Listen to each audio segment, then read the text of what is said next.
Thank you, Vinita and Ishan on the drums and Kapil singing back up there. Where's Shan this morning? He's there in the backyard. We miss his very, very expressive face in the image this morning. So thanks for joining us. Anjali from Phoenix, Kamal from Mill Creek, and Ras Vilas and Amrta Sundari, Pavana from Tooele, Rakesh, Sundari Priya with Sai Mataji, and Vijay Krishna from the Azores, the Portuguese Azores. We're 2 days ahead of Radhastami, and I can tell you one thing. I got from the GBC the slideshow on Radharani, so we have that as a resource also. But first, let's see what you all have. Who would like to go first with their offering or reading on Srimati Radharani? Okay, Ras Vilas. Ras Vilas got his hand up there. I'll just start, Prabhu, as I promised last week, and then others can discuss. There's so much to say about Srimati Radharani. We can spend weeks and years, I guess. So Srimati Radharani, the name comes with the feeling of devotion. Known as Radha, Radhika, Radhe, Madhavi, Keshavi, Rajeshwari, Kishori, Shama, Radharani, and of course, Brisbhanavi, also daughter of King Brisbhanu. And about her birth, there are different stories, but the most prominent one is when King Brisbhanu went to take bath one morning in one of his ponds. Then he saw this effulgence coming out. The whole sky was full of light, almost from a lotus flower. And then that's where he found Radharani, and he brought home, and then became his daughter. So on a half moon night in the month of Bhadra, King Vrisbhanu came to the Jamuna to bath and found himself engulfed in a golden aura, the golden aura of pure love. It was emanating from a lotus which had a baby girl standing on its sword. When the king returned to the palace with the baby, Queen Kirtida, Radharani's mother, was delighted. She was also shocked that the girl was blind. And this is very interesting. They all thought that Radharani was blind. And then, of course, King Vrisbhanu and Kirtida were married, and the marriage was arranged by Nanda Maharaj because he was close friend with Vrisbhanu Maharaj. So, of course, when they came to know that they have a beautiful daughter, so both King Nanda Maharaj and Yashoda Mata came to see with Krishna. Krishna was that time crawling, and then he crawled and then went all the way to the cradle, and then he just, stood there just by holding the cradle, and then here you go, Radharani like wide open. So the only person she wanted to see first time was Krishna, and then so she didn't want to see anybody else. In terms of Radha and Krishna, I'm just reading from one of the Govinda Kunda, Radha Kund, Govinda Kund pictures here in my living hall. Lord Madhava blossoms with joy whenever he hears the syllable Ra. And when he simply hears the syllable Dha, he eagerly runs after that person to reward him. So Radharani's gateway to devotion, to reach Krishna. So if you, it is like, if you cannot please Krishna, you can just go and just please Radharani. And there is a stark difference between pleasing these two. Radharani gets pleased very, very easily. And then in terms of Lord Krishna and Radha, if Krishna is sun, Radharani is sun sign, you cannot separate sun sign from sun, right? So, and other thing is, if we talk about purity of water, we say, okay, water is pure. So is the purity. If water is pure, purity. So there's no difference, right? I mean, how can you separate purity from pure water, right? You cannot say, oh, water is pure without purity. And that is the standard, that is the that bondage between Radha and Krishna. In terms of devotion, Srimati Radharani is embodiment of pure devotional service. No one can be greater devotee than she. The very name Radharani comes from the Sanskrit word Aradhana. Aradhana means we do Aradhana Puja, right? And Aradhana is the highest form of Bhakti Aradhana. And the Radharani herself is the manifestation of the highest form of 9 forms of Bhakti, right? The Prema Bhakti, which is the highest form of Bhakti. And then it is mentioned that Krishna is so beautiful that he can attract so many cupids. So he's known as Madan Mohana, but Radharani herself, in fact, attracts Krishna. So she's also known as Madan Mohani also. And then there is a small story about how Krishna cannot register when he sees Radharani. And one point of time, Krishna, to joke with gopis, the cowherd girls of Vrindavan, was hiding himself beneath a bush, but finally they spotted him from a distance. Krishna then changed himself into 4-armed form of Narayana. When the gopis approached and found Narayana instead of Krishna, they were not very interested. They said, forget about, we are looking for Krishna. Can you imagine, right? I mean, that tells that, okay, Krishna is Krishna. And they were not interested in, opulent world. We want Krishna.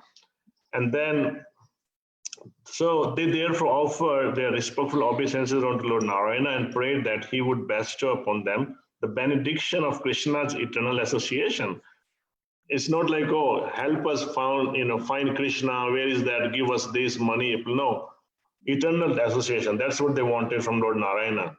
And when they went out on searching for Krishna, but when Srimati Radharani passed by that place, however, Krishna tried to maintain his disguise as Narayana, but was unable to do so. So he kept switching between Narayana form and Krishna form. Narayana form and Krishna form. It's like flashing light. And then, of course, Radharani recognized him and he was back in his, Krishna form. So in terms of what is our duty, I will just conclude with that. To find real pleasure, one must find real love. And for that, one must love Krishna. And so we can achieve engagement. Our engagement in this material world is pure devotional service, which is rarely achieved, but one can achieve it very easily by the grace of Srimati Radharani. She is the highly elevated devotee, thus she sees everyone equally. And if anyone approaches her to serve Krishna, even if she is most fallen, she immediately bestowed her mercy upon him by recommending to Krishna. So I will just conclude, Prabhu. Hare Krishna. Thank you so much. And I will have others to chip in. Thank you very much. That was really wonderful. Does your wife have anything to add there, sitting beside you? Your. Hare Krishna, Prabhuji. Please accept my humble obeisances. All glories to Srila Prabhupada. All glories to the assembled devotees. Amrta Sundari, for those who don't know. Amrta Sundari, and that was Ras Vilas. By the way, Charu, just one small note. I called my Guru Maharaj 2 weeks back, and then he called me today, and then first thing is, how is Charu doing? And then he said, do you go to temple for services? I said, yes, I go to temple for services. Not limited, of course, but I go. So he was asking about you, how he's doing and stuff. Well, if you ever ask me how you and Amrta Sundari are doing, I'll tell him that truthfully tell him that you're two of the pillars of the Salt Lake City Temple and of the deity worship. There are many devotees here. I was thinking of elaborating on the birth pastime of Srimati Radharani. So it seems when Vrishabhanu Maharaj saw the effulgence, he found the source of the effulgence to be the lotus flower. And when approaching the lotus flower, which had many, many petals, he found Srimati Radharani lying there, emanating such pure love of transcendence that he was enamored. And he didn't know what was going on. Then Lord Brahma appeared and spoke to him how in his previous life he desired to have a daughter who would marry Lord Vishnu. And still Radharani did not open her eyes. She did not hear any of it. She was in her samadhi on Krishna. And so Vrishabhanu Maharaj brings her home and they're very delighted to have her. But then soon they notice that she's not responding to any of the stimuli, not to smell, not to sounds, not to sight. And they get worried. And they want to celebrate her appearance, but they were thinking that people might say it's inauspicious to have a child who can't see, who can't hear, who can't speak, There was no coronavirus at that time. So they were wondering what to do. And here Narad Muni, knowing that the Supreme Lord is going to appear, he knows that his Halagni Shakti is also going to appear. And so Narad Muni makes this astrological chart to locate the exact pinpoint spot where Radharani would appear. And taking his chart, he marches straight to Maharaj Vrishabhanu's home. And he says, do you have a baby child born here very recently? And apparently they just said no, because they didn't want anyone to see a child who couldn't speak, or, they were feeling so sad about that part. And Narad Muni is looking at his chart and he's like, how can my calculation be wrong? This has to be the very house where Radharani is supposed to appear. And they say no. And he's very dejected. He is walking back slowly, confused. And then the elderly gopis tell Maharaj Vrishabhanu, he's Narad Muni, His blessings can do miracles. Why don't we run back to him, call him back and show him, And so they run back and they apologize and they say, we do have a baby girl. And Narad Muni is overjoyed. He rushes back to the house. And as soon as he sees Radharani, he offers full obeisances. And he tells Maharaj Vishwanu, don't worry about what you are experiencing right now. Just go make an elaborate ceremony, declare her birthday, invite the whole town and make sure you invite Yashoda Maya and Nanda Maharaj. And then everything will be all right. And he makes them run away so he can spend some time with Srimati Radharani. And they all rush to make the preparations. And then he bows down to Radharani and requests her to appear in her Kishori form. And Radharani obliges and she appears in her Kishori form. And of course, Narad Muni is extremely ecstatic to have her darshan. And he requests her to give her darshan along with her Ashtasakis. Today is Lalita Sakhi's appearance day. And so he requests her to give darshan with Shri Krishna and the Ashtasakis. And for that, Radharani says you have to go to Kusham Sarovar. So she tells him the spot, where is Kusham Sarovar? And Narad Muni goes there, as usual, dancing and chanting the holy names. And there he finds Vrinda Devi and one more Gopi, Madhavi Gopi. And he requests them to, he tells them of Radharani's boon that she's going to give him darshan with the Sakhis and Lord Krishna. So they take him and they bathe him in Kusum Sarovar.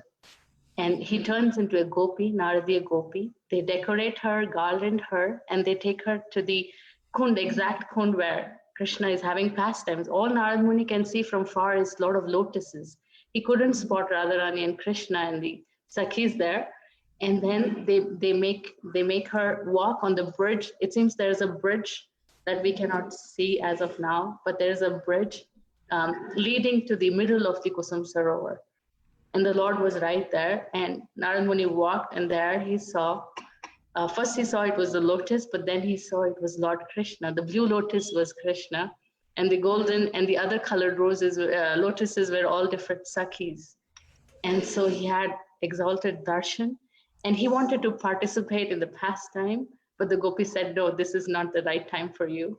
And then Radharani instructs him. Some say it's Lord Krishna, some say it's Radharani, who instructs him to write the Signs of Devotional Service, which is the Naradiya, what's the book? Bhakti Sutra, Narada Bhakti Sutra. And then Narad Muni comes back, and then in the celebration, Vinita Sundari and Vrishabhanu, they give so much charity that the Brahmanas cannot have a fill. First they were given so much pearls that they had to carry so much pearls. And before they could reach their home, they heard that Maharaj Vrishabhanu is distributing in charity diamonds. So they gave all the pearls to different people. They donated their pearls and they rushed back and they got diamonds. And before they could reach home, they heard Maharaj Vrishabhanu is giving sapphires. So they distributed their diamonds and they ran back for sapphires. So the whole town was crazy with opulence. And people were bathing each other in butter and milk and yogurt. And there was this divine feeling of love for everybody. And the whole Barsana was mad in ecstasy because Srimati Radharani appeared. And they had grand celebration on the appearance of Srimati Radharani. All glories to Srimati Radharani. Jai Radhe, Jai Radhe, Jai Radhe. Sundari, Priya, and Sai always make good use of their time. They're always working, sewing things or knitting things for the deities. Do you guys have anything, Nectarine, you'd like to share with us about Radharani? Did you hear me? Okay. Yes, I have a pastime that I would like to share. This is taken from a book by Bhakti Purushottama Swami. I'm going to read directly so that I don't get it incorrect. Swamiji has done us an enormous service by compiling collections of wonderful pastimes and very eminent philosophy regarding Radharani. in these books, and he speaks very eloquently about her in a way that's also very accessible, I find. And so I feel very fortunate to have these books and to have heard him speak in person also. This is the pastime of Umrao. So I will read directly from the book. This village is situated approximately 4 or 5 miles east of Chatravatna. When the Sakis heard Sri Krishna's proclamation, they complained to Lalita about him. Bhakti Ratnakara describes what ensued. Lalita became angry and said, "Who is that person who dares to claim authority over Radhika's kingdom? We will retaliate against him." Saying this, she sat Radhika on a beautiful throne and proclaimed her to be the undisputed Umraha, or queen. Umaraha means lord of a kingdom. Chitra Saki held an umbrella over Radhika's head, and Vishaka fanned her with a chamara. Lalita ji sat on Radhika's left as her minister of state. One Saki offered her pan, and the remaining Sakis acted as subjects. Sitting on her throne, Radhika ordered the Sakis thus: "Go and defeat the person who desires to usurp my kingdom. Bind him and bring him before me." Receiving the order of their Umrao, thousands and thousands of Sakis with their flower sticks in their hand left for battle. When Arjuna, Lavana, Bringa, Kokila, Subal, and Madhumangala saw them approaching, they fled in all directions. One clever Saki, however, caught Madhumangala, bound him with her flower garland, and brought him to the lotus feet of the Umrao. Some gopis slapped Madhumangala's cheeks a few times and said, "What audacity have you to try to unlawfully seize the authority of this kingdom from our Umrao? We will punish you now." Madhumangala bowed his head low like a defeated general and said, "That is befitting. We are defeated, but give such a punishment that will fill my stomach." Hearing this, Maharani Radhika started laughing and said, "This is just some gluttonous Brahmana. Release him." The Sakis then gave them copious amounts of laddus and let him go. Madhumangala then returned to Chhatrapati Maharaj Krishna. Pretending to weep, he gave Krishna a detailed report of his humiliating detention. Hearing this, Krishna, together with Madhumangala and the Sakas, invaded Umrao. When Srimati Radhika saw her Pranavallabha Sri Krishna, she became very embarrassed and wanted to take off her Umrao dress, but the Sakis, laughing, would not let her do so. Madhumangala seated Chhatrapati Sri Krishna on Umrao Radhika's right side. They both made a treaty in which Krishna accepted Radhika's sovereignty. Madhumangala folded his hands before Srimati Radhika and said, "The kingdom of Krishna's body is now under your rule. You can take whatever you desire from him." All the Sakis and Sakas became very blissful participating in this pastime. This village is called Umrao after this Umrao Leela and is known as Radhastami. Afterwards, Purnamasi enthroned Radhika here as Vrajeshwari, the queen of Vraja. There is also a Kishori Kunda here where Sri Lokanath Goswami performed bhajan. The worshipful deities of Lokanath Goswami, Sri Radha Vinod, also appeared from this kunda and are now worshipped in Jaipur. Jai, thank you so much for that. What is the name of that book again, Sai? This is the second volume Can of you the show it? glories and Can you hold it pastimes up? of Srimati Radharani. Ah, There nice are done. two volumes. There you go, Anjali. She was asking. So even battle in Vrindavan is sweet. And They do it. defeated generals are treated very well. They do it to this day in Vrindavan. The ladies go out with sticks, and the men from Nandigram attack, and they wear, anticipating getting whooped by the sticks. I heard they wear big padded, fluffy coats. What they call it, Lathi Festival or something. That was nectarine. You have anything, Sundari, for you? Thank you. While we're in your living room, we might as well ask you. Yeah. Pitch in. Please accept my humble obeisances, all glory to Aye, Prabhupada, my obeisances to all the assembled Vaishnavas here. Thank you. Aye. Srimati Radharani, I don't feel qualified to speak anything, but as the devotees are saying, one thought that when we hear the pastime of the Narayan and the gopis and how the arms just melted away, we realize that this is the deepest hidden mystery of all Vedas, of all the great scriptures, of all the world. The all-powerful is conquered by the love of his devotee. That is what Srimati Radharani stands for. And among all the Sakhis, she's the highest most. And to a point that if we take a simple thing of offering a bhoga, it's full of lust, desire, and ego that I prepared it and everything. And I in an untimely, unclean way, we're offering it to the Lord of the universe. And here we put a bhoga and we offer it to the Guru Parampara, and it actually is Srimati Radharani who takes the bhoga and puts her nectar in there and offers this to Sri Krishna and says, my dear Krishna, your devotee has lovingly prepared this bhoga for you. Please honor it. Even though we have nothing to do with that bhoga, it's because of her mixing her love in it and devotion in it that Krishna enjoys that bhoga on our behalf.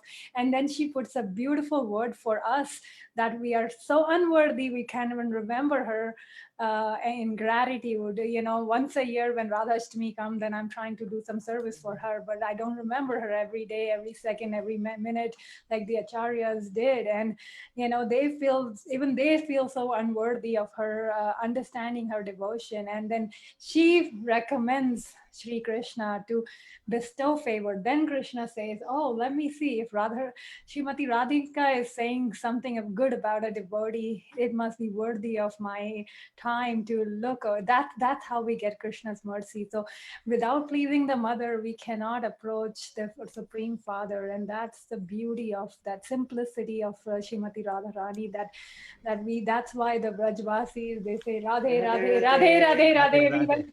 Mataji and me, when we were in Vrindavan last year for Kartik, we were so blessed by the Brajavasis, and they invited us to Barsana, and the priest invited us to the altar. I mean, it was just amazing to be there and express the love and experience that innocence in Brajavasis. And we pray to the holy name, to the acharyas, to Srila Prabhupada.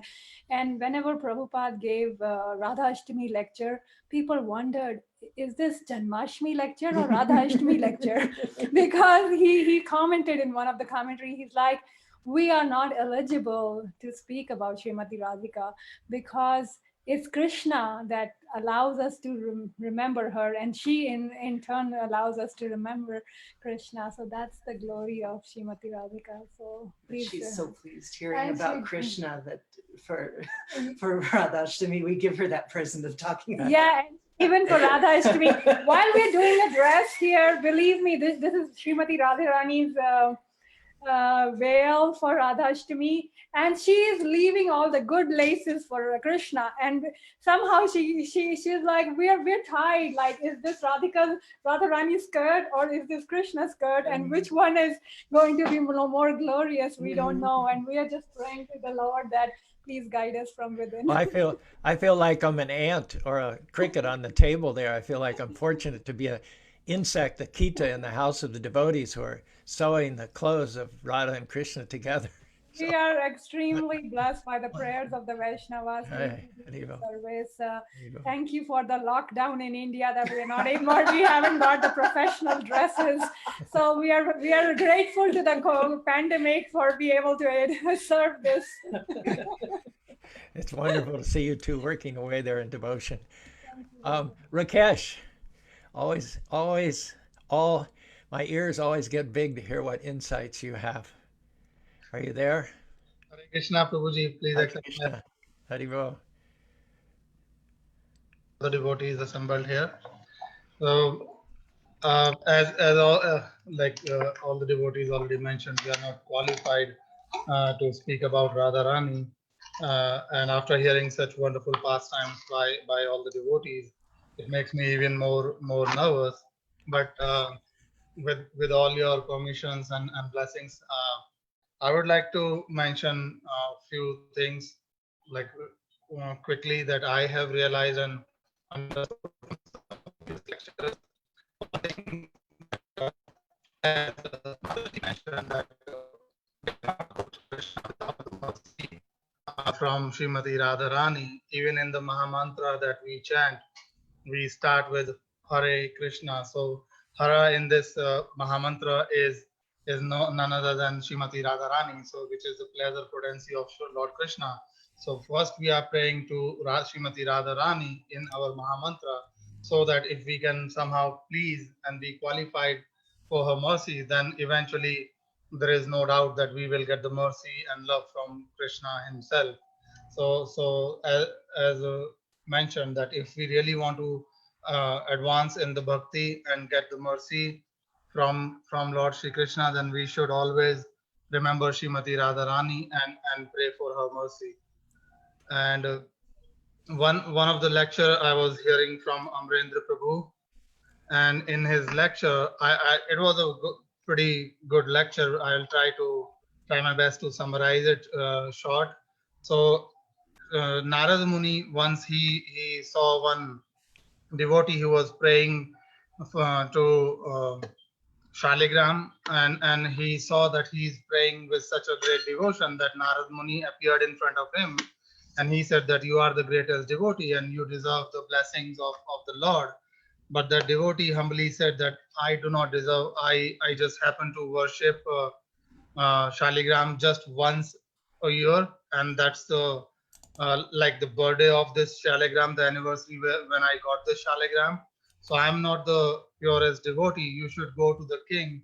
I don't remember the name of the king, but that king, he used to worship 108 Shaligrams with all the people in his kingdom every day.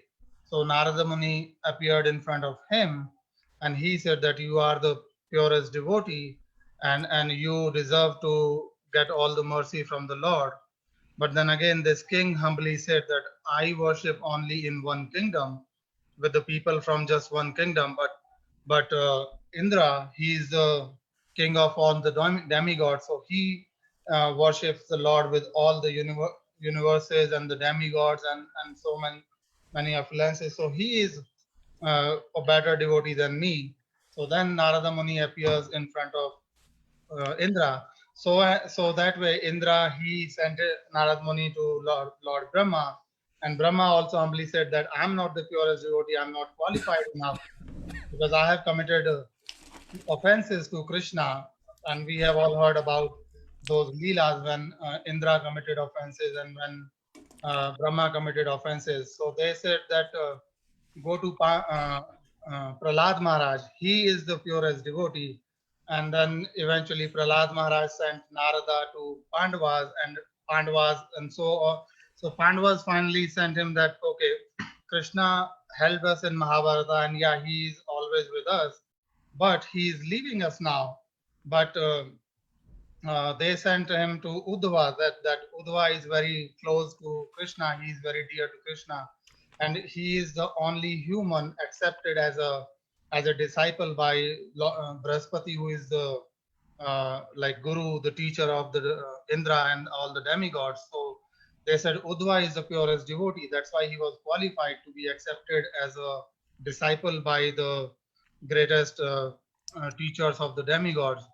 So then Narada finally went to Uddhava, and he said that, yeah, Uddhava said that I also used to think that I am the greatest devotee of Krishna and I am the most qualified, but all my sins were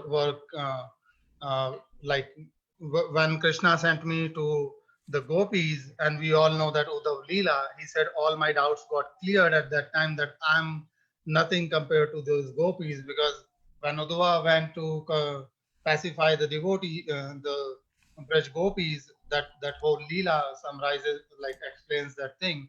But Uddhava said that I used to think I'm the one, but actually it's the Gopis. If you go to the Braj and see the devotion and love of the Braj Gopis, then you will understand the true love of Krishna. And as Rasvilas Prabhu already started with his beautiful pastime and explanation, that we all know Braj Gopis, and among the highest devotion among all those Braj Gopis is of Srimati Radharani.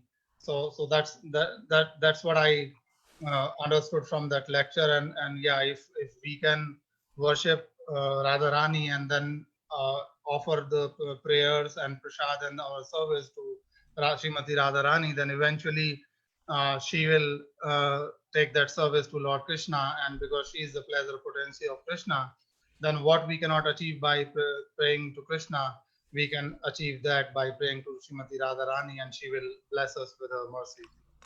Jai, Jai Radhe, Vrindavaneshwari, Jai Radhe. Thank you for sharing that story with us. Thank you, Guruji. Jai. Anjali, do you have anything to add here from Phoenix? Please, please let me add, if there's any more lectures that happens with everyone, my little presentation will be done for everybody will have said everything. How's Nardi, by the way? Is Nardi recovering from her appendectomy okay? Naradi is my eldest daughter. If anybody doesn't know, Naradi, my eldest daughter, she had an emergency appendectomy on Tuesday. And I cannot be with more gratitude for you, Charu Prabhu, for the impromptu prayer circle that you made, the swastik mudra that you made, especially since in that Srimad Bhagavatam class, you explained how that the swastik mudra was taken by the Nazis and basically inversed for destruction. She was born in Germany. So in many ways, I feel like the swastik almost did full circle back to healing, because the surgery went perfectly. And I'm not saying that out of anything, out of exaggeration. This is what the surgeon said. It went perfectly. And I have no doubt in my mind that it was definitely with your prayers and mercy. It was definitely not my own. So I do agree. Please, if there's anything that needs to be corrected, please correct me. I'm not that well versed, and I agree with everything that has already been said. Radharani is the secret of secrets.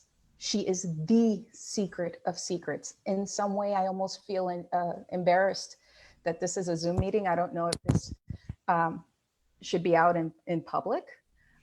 But everything will be found by the people that need it and want it in their due time, because Hari Katha is eternal.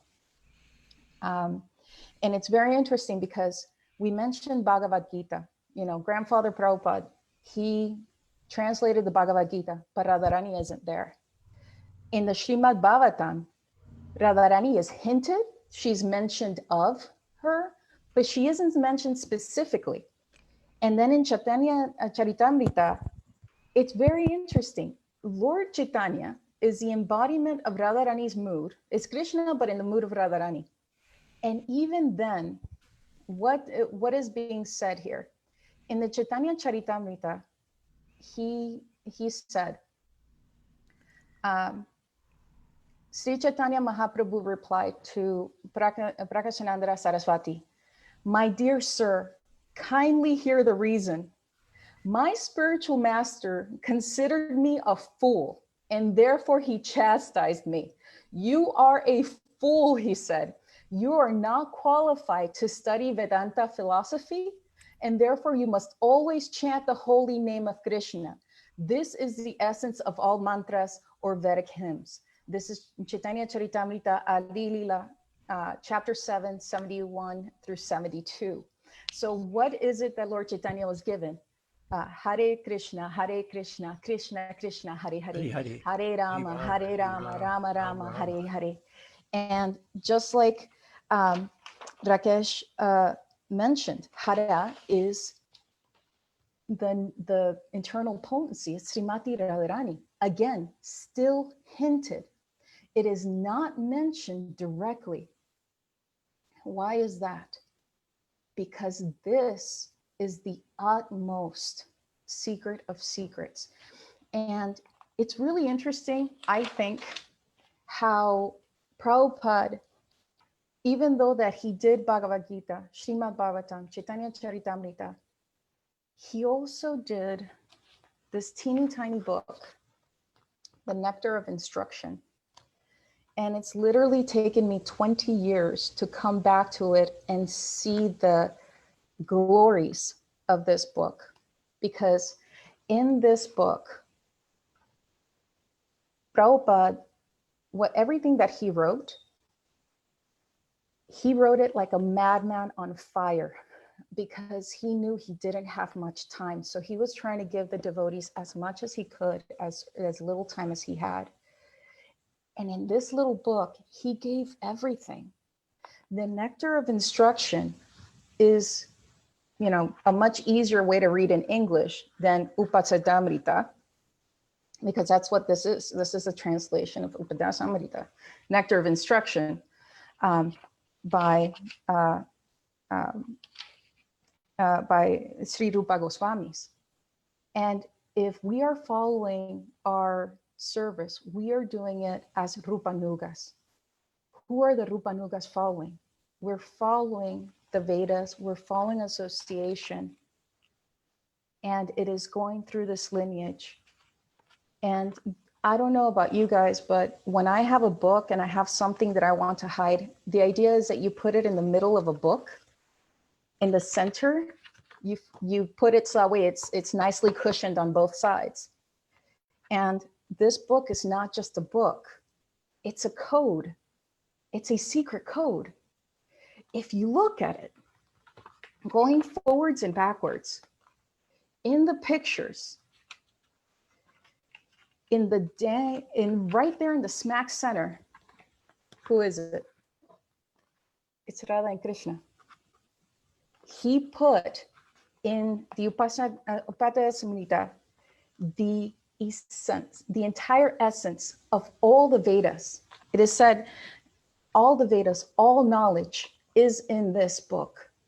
So if we didn't get to read Srimad Bhagavatam, Bhagavad Gita, everything else, if you have this little book, you have everything. And in the middle of everything is Radha and Krishna. And verse 8 is known as the quintessimo essence of all Vedas.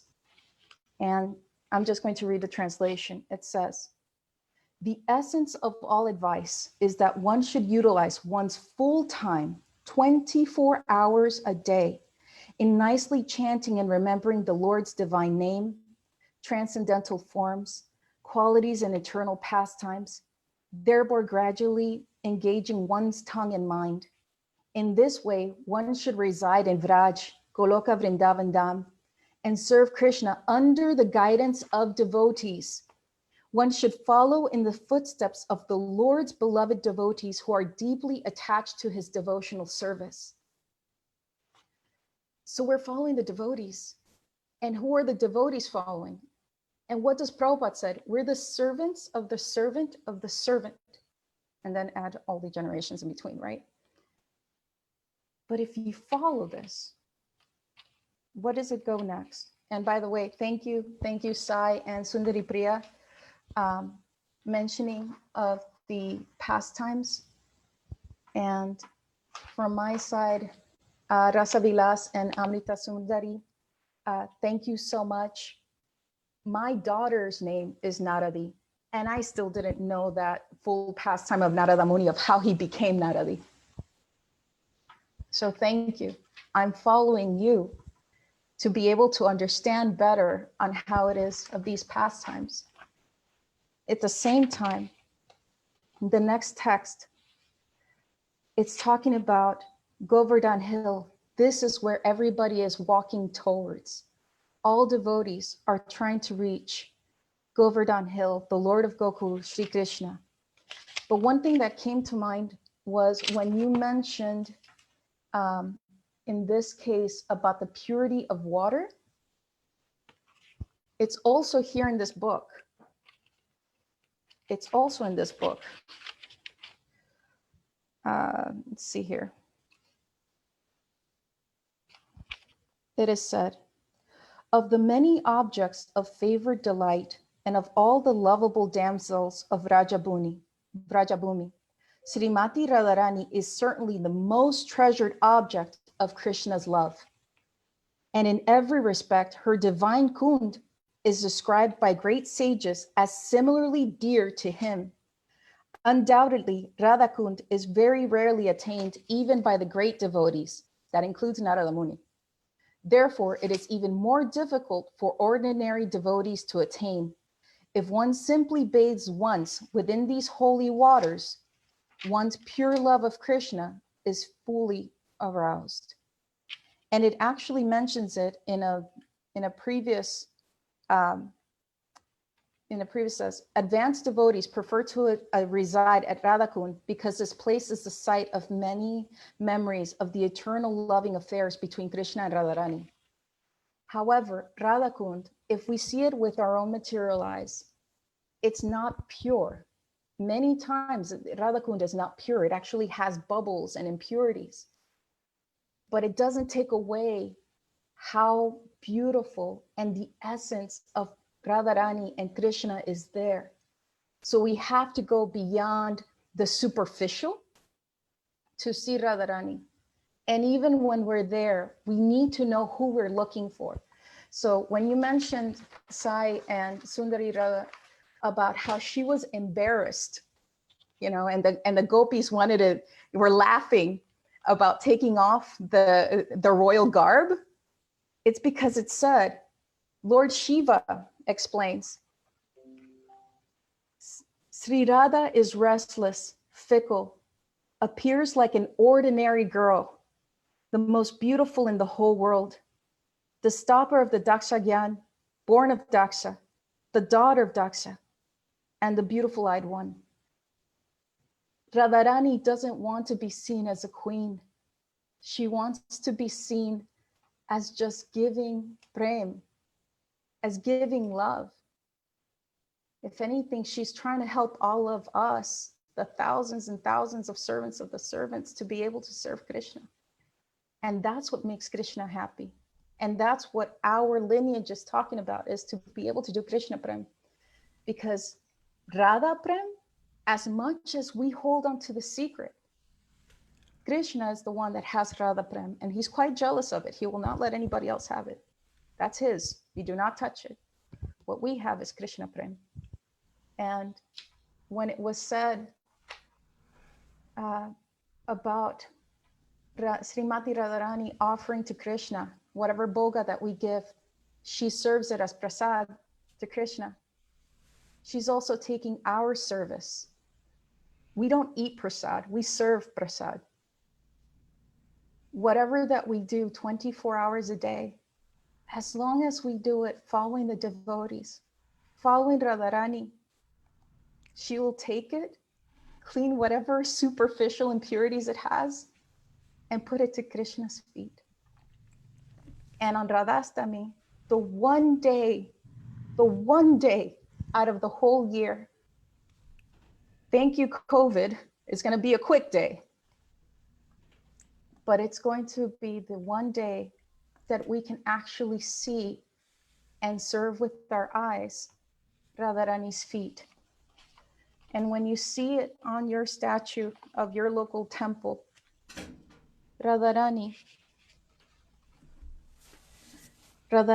Sri Radha wears blue garments, is sober, is the form of passion, is self-restraint, is seated on a jeweled throne and decorated with jeweled earrings.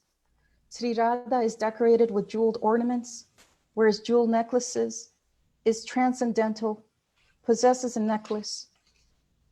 She is auspicious, sanctified, and her lotus feet are decorated with blue sapphires. Who knows if maybe they're the same blue sapphires that were given during her birth ceremony. Who knows? But I do know that it's up to us to be able to serve and to be able to see while we still have a chance. Hare Krishna. Hare Krishna. Oh, Jai Radhe. Pavana and Radhe Sham been sitting by patiently. I know that the further we go, the more stories have been taken up. So it gets harder and harder as we go. But even if you just say Jai Radhe, that's fine. That's, yeah. That's a good contribution. That's okay. Jai Radhe.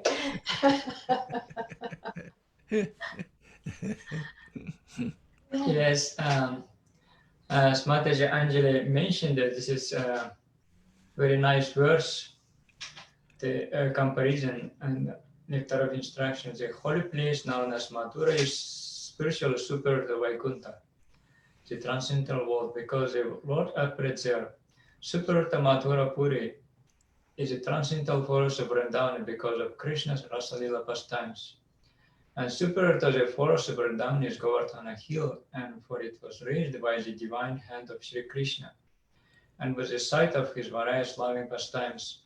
And above all, the super excellent Sri Radhakunda stands supreme, for it is overflooded with the ambrosial nectar and prema of the Lord Kakula Sri Krishna. Where then is that intelligent person who is willing to serve the divine Radhakunda, which is situated at the foot of Govardhana hill? The purport also, spiritual world is 3/4 of the total creation of the Supreme Personality Godhead, and it is the most exalted region. The spiritual world is natural superior to material world. However, Mathura and the adjoining areas of those appearing in the material world are considered superior to the spiritual world because the Supreme Personality Godhead himself appeared at Mathura.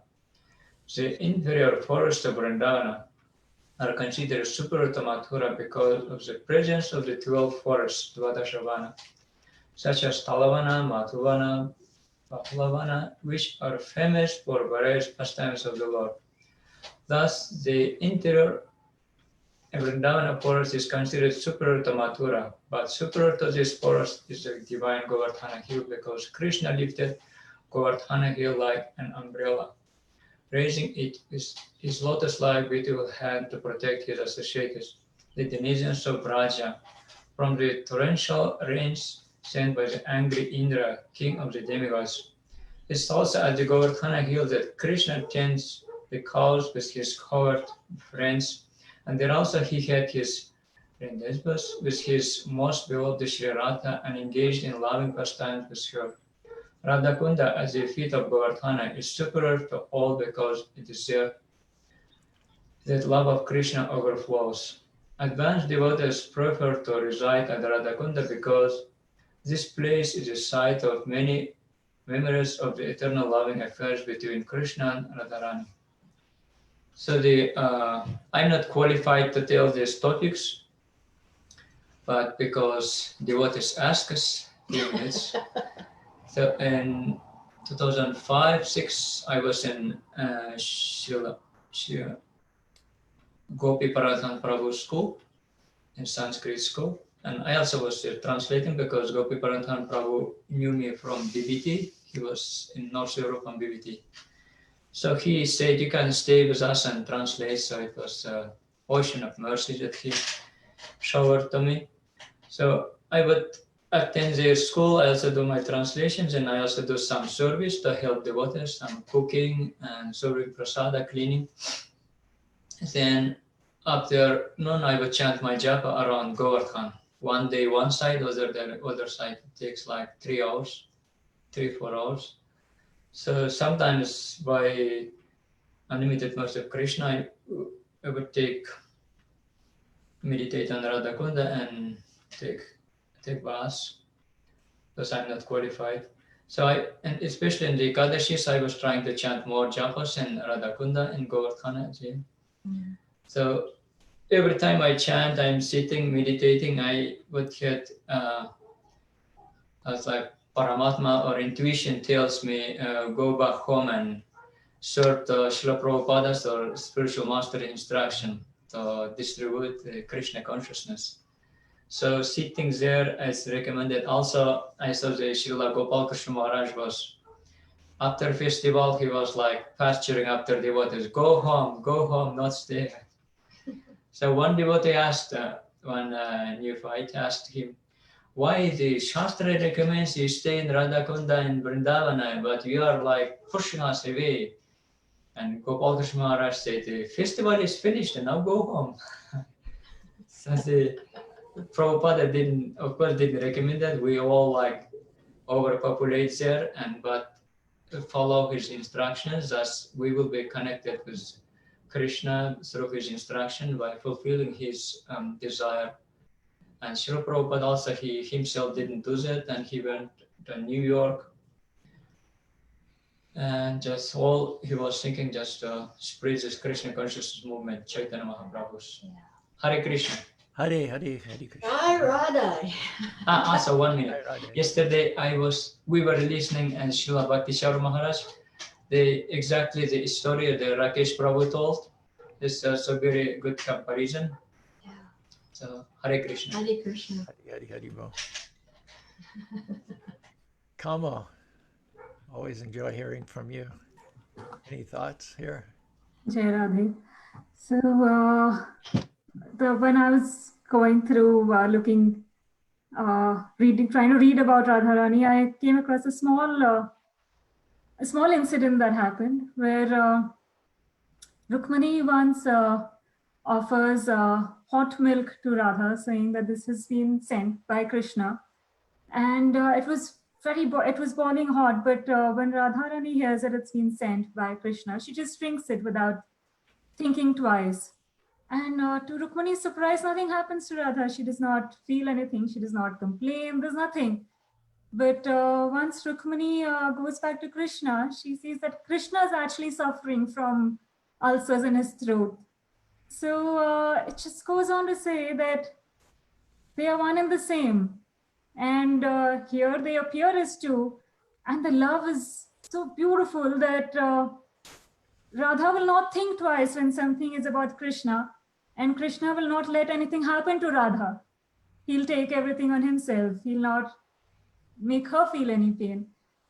So she is beyond explanation. There is so much we can read and say that I feel the words can fall short of what Srimati Radharani is. But the more we see or read about her, it's just beautiful, the love and the devotion that she has. It's just beyond words. And I'd like to thank everybody for the beautiful words that everybody has said. It's so enlightening, and there's so much to know, and you've said it so beautifully that it comes across very well. So thank you, everyone. Hare Krishna. Said that if something makes Radha happy but Krishna unhappy, then that becomes Radha's greatest unhappiness. If someone makes Krishna happy but Radha unhappy, then that becomes Radha's greatest happiness. So that's true love. That's the original love of which others are a perverted reflection. Onkar. Yes, go ahead. Prabhu, you want to share the slides you mentioned from GBC?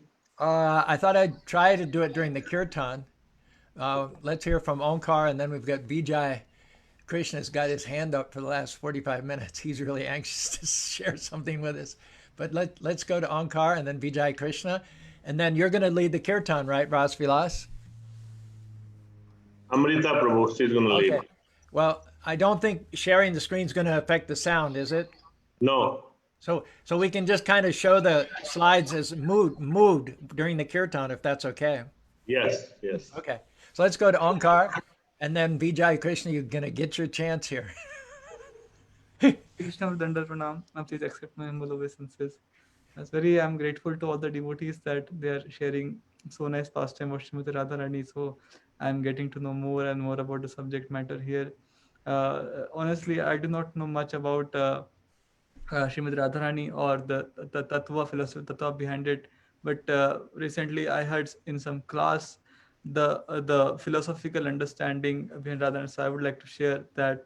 So there is one verse in the starting of Chaitanya Charitamrita that says, Radha Krishna Pranaya Vrikriti Ladini Shakti Rasmat.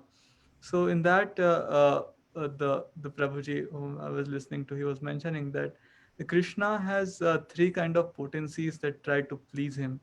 The one is Sandhini, the one is Samvit, and the one is Ladhini.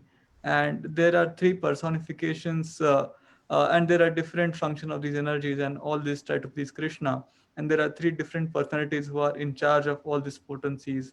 So the in charge of Sandhini Shakti is Krishna himself, and the in charge of Samvit potency is Sri Balram, and the in charge of Ladini potency is Srimati Radharani herself. So that is the qualification of Srimati Radharani, that it is said that she is Krishna herself, but in the form of in a feminine form.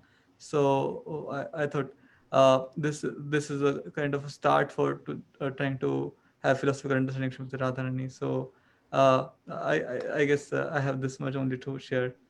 Thank you very much, Prabhuji. Thank you very much. And as Anjali said, this is very confidential. Radha's not mentioned in the Gita, referred only obliquely to in the Srimad Bhagavatam, Chaitanya Charitamrita. So this is very confidential. And as we go from one to another talking about Radharani, we need to do it with great humility and prayers that we're not being too presumptuous. I myself had the experience, as I told you last week, that I was much too presumptuous in this area when I was a young devotee. And I'm not saying much during this session because I had the experience many years ago of being literally struck mute and dumb when I presumed to talk about Radharani. But I know that you've all done it with the greatest humility, and you've tread very carefully, and you've done it in the mood of honoring the greatest of all the servants of Lord Krishna, the one, in fact, whom we follow and whose mercy we aspire to. So we hope and we feel that Radharani is merciful enough that wherever we've made any mistakes or not had the right attitude, that she'll nevertheless accept our humble offerings in a spirit of service and humility. So let's hear from Vijay Krishna and Kapil. I don't know, I skipped right over you after the kirtan. That's your mercy. Thank you so much. Hare Krishna. All right, Vijay, but we do want to see you. We don't want to see a black screen, though. Can you make yourself visible? Charu Prabhu, Yes. you cannot see me because I'm not presentable. I'm in Gansha dressing only. Okay. I cannot show myself, but I promised you that next Sunday I will be presentable. You will see me. Okay. Well, we'll do gallery view. We won't do speaker view, because if we do speaker view, it'll just be a black screen with your name on it. No, you will see me next Sunday. Don't worry. Okay. Prabhu, my offering is from the 6 Goswamis of Vrindavan, the book written by Stephen Rosen, New Revised Edition, where I find in the afterwards section, page 191, the following very short paragraph. It is as follows, and this is my offering for Radhastami's 2020. Haribol. Great Vaishnavas throughout history have sought to emulate the activities of the 6 Goswamis in their Manjari Bhav. Self-realization, in fact, consists of uncovering our Siddha Deha, spiritual body, and in this way tending to the needs of the Lord and his associates. Such an aspiration is poignantly expressed in the poetry of Narottam Das Thakur, a 17th century saint who studied under Jiva Goswami. Narottam prays, 1. The divine couple, Sri Radha and Krishna, are my life and soul. In life or death, I have no other refuge but them. 2. In a forest of small kadamba trees on the bank of the Jamuna, I will sit the divine couple on a throne made of brilliant jewels. 3. I will anoint their dark and fair forms with sandalwood paste scented with chuya, and I will fan them with a chamara whisk. Oh, when will I behold their moonlight faces? 4. After stringing together garlands of malati flowers, I will place them around their necks, and I will offer tambula that is scented with camphor to their lotus mouths. 5. With the permission of all the Sakis headed by Lalita and Vishak, I will serve the lotus feet of Radha and Krishna. 6. Narottam Das, the servant of Sri Krishna Chaitanya Mahaprabhu, longs for this service to the divine couple. And if you allow me, Charya Prabhu, let me finish with these following 4 very short sentences. Shri Radhastami ki jai, Charu Prabhu ki jai, ISKCON congregation from Uttar ki jai, and of course Srila Prabhupada ki jai. Jai, Haribo, Haribo. Hare Krishna. That was a wonderful choice for reading. That was real nectar. No, you are the wonderful one. I have to thank you very much. Haribo, Haribo.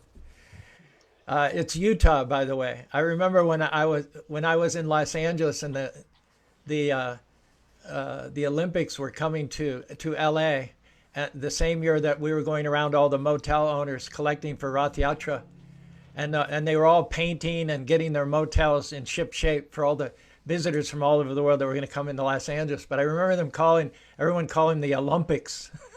I thought, with all that was on the TV and the news, how could you? But they all called them the Olympics. Okay, so similarly, it's Utah. Utah. I know it's not spelled that way, but Utah. Yeah. Don't offend us Utahns. No offenses from my part. Utah. Yes. Thank you for the correction. Thank you very much. And we'll look forward to seeing your Sharupa next week. Yes, I will give you my. I will show myself in a very special dress. Okay. All right. Kapilji. And then we'll go to a wonderful kirtan by Amrta Sundari, and we'll show those slides at the same time. Hare Krishna. Hare Krishna. It reminds a very old pastime or a conversation between Prabhupada and one of the neophyte devotee. I consider myself pre or ultra pre neophyte. So devotee comes in a very aesthetic mood and he says, Prabhupada, today we want to hear about Ras Leela. I know where you're going with this one. And Prabhupada says, no. He said, no, I'm ready and I'm qualified. And Prabhupada says, but I am not qualified.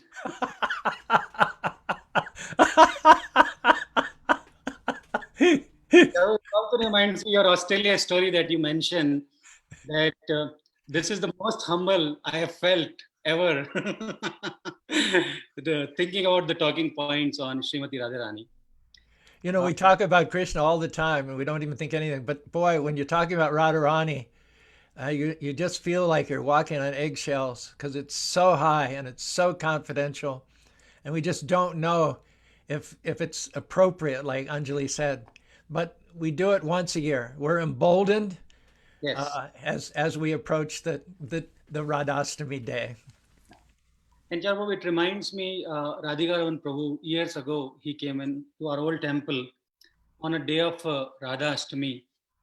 And he started the discussion that he asked a question to the audience that why does Krishna incarnate? Or what are the reasons behind the incarnation?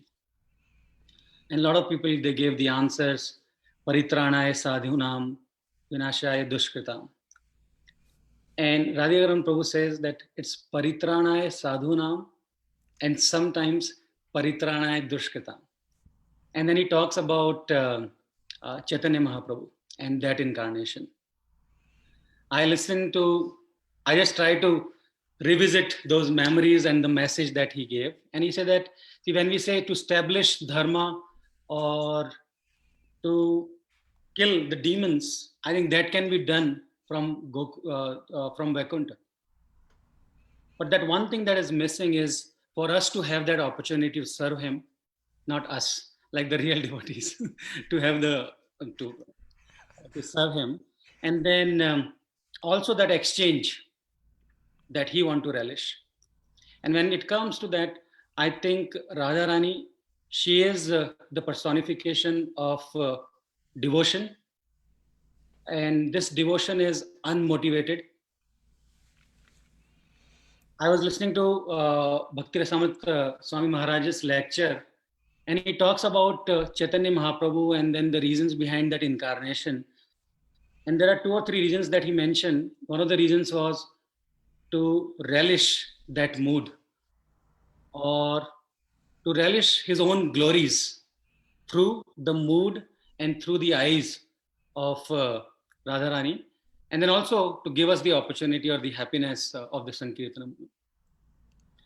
The one thing that it was a 1-hour lecture, there were a lot of important topics, but the topic that I love the most and then I try to follow is this name given to Radharani as Pradhan Nahika, the lead heroine. And he explains that topic that lead doesn't mean that you are in the forefront. Lead is when you, one, involve others. So I think that we can learn from Radharani how well she involved all the other young gopis in the service of Lord Shri Krishna. And then not only involve, she also encouraged them to be the leader, to lead the services. And I think that is such a profound message that often when we say, okay, I need to be in the forefront, I need to lead, I need to get the credit. But I think it is almost a paradox or the other way around, that you can only be a leader when you develop other leaders. So Charu, that's my understanding on Radharani. And to summarize, I'll just want to say, Jai Radhe. Jai Radhe. Thank you, everybody. What wonderful contributions. I am so primed for this coming Tuesday.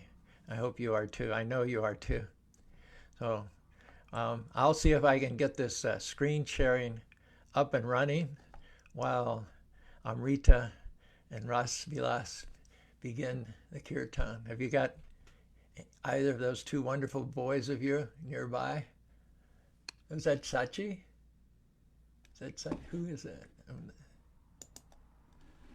Who's with you there? Kruti. Oh, Kruti Nagaraj. Oh, Haribo Kruti. Jai Radhe. Jai Radhe. All right. So go right ahead with the kirtan and let me see what I can do from a technological point of view. There are 32 slides. So if I get them up okay, I'll give, 10, 15 seconds each slide. So it should be 5, 6, 7 minutes at the most. If you can coordinate the kirtan in that time frame, that'd be great. Haribo. Of course, I may not even succeed at all.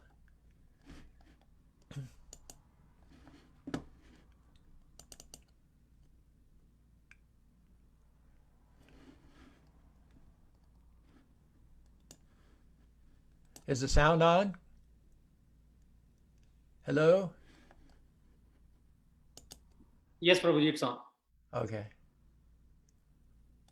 I don't hear any kirtan though. Yes.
Thank you for that wonderful kirtan, and thank everybody for your important contributions.